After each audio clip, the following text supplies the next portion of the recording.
శ్రీ లలితా సహస్రనామ విపుల వాఖ్యానం 31వ నామం కనకాంగద కేయూర కమనీయ భుజాన్విత.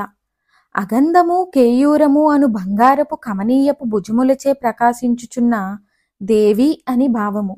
అమ్మవారి 4 భుజముల కాంతిని దర్శించుట ఈ నామము యొక్క ధ్యేయము. శ్రీదేవి శరీరమే బంగారు కాంతులను విరజిమ్ముచూ ఉండును. 4 భుజములు అంతఃకరణ చతుష్టయమునకు సంకేతములని ఇదివరకే వివరింపబడి ఉన్నది. భుజముల కాంతిని ధ్యానించుట వలన అంతఃకరణము పరిశుద్ధి నొందగలదు. కరణమునకు అంటే చేతులకు అంతఃకరణ పవిత్రతయే ముఖ్యము. అట్టి పవిత్రత శ్రీదేవి 4 భుజముల ఆభరణముల కాంతిని ధ్యానించుటచే ఏర్పడగలదు. కాంతివంతమైన ఆమె భుజములు అంగద కేయూర ఆభరణములను ధరించినట్లు భ్రమకొల్పును కాని నిజమునకు ఆమె భుజముల సౌష్ఠవ కాంతి అది. ఆభరణములను పెట్టుకొనుట వలన సామాన్యులు అందంగా కనబడుదురు. అందమైన వారు ఆభరణములను పెట్టుకొనినప్పుడు వారి కాంతి ఆభరణములకు అందమిచ్చును.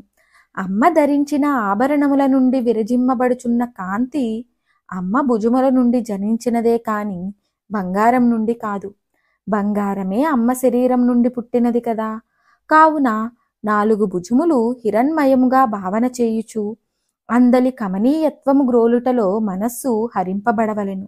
బహిర్ముఖమైన మనస్సు అంతర్ముఖమై బంగారు కాంతులలో మునిగినప్పుడు అంతఃకరణములు పరిశుద్ధి చెందగలవు. అట్టి అంతఃకరణములు బహిష్కరణములను కూడా చైతన్యవంతముగా చేయగలవు. అది కారణముగా లోకహిత కార్యములు నొనర్చు అంగబలము భుజబలము ఉపాసనకు ఏర్పడగలవు. మెడ బాహువులు కంఠము మిథున రాశి చిహ్నములు. మిథున రాశి ద్విస్వభావ రాశి. ద్వంద్వముగా కనబడుచున్న సమస్త సృష్టి రహస్యములు ఈ రాశియందు సంకేతింపబడినవి.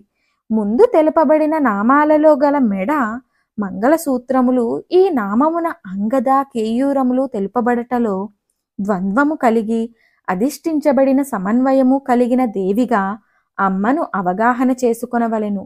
దేవీ సహస్రనామము యందు ద్వంద్వములు పరస్పర విరుద్ధములు అయిన విషయముల యందు ఏకత్వము ప్రతిపాదింపబడినది.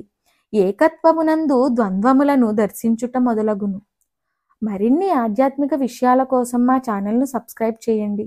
వీడియో నచ్చితే లైక్ చేయండి, షేర్ చేయండి, కామెంట్ రూపంలో మీ అభిప్రాయాన్ని తెలియచేయండి.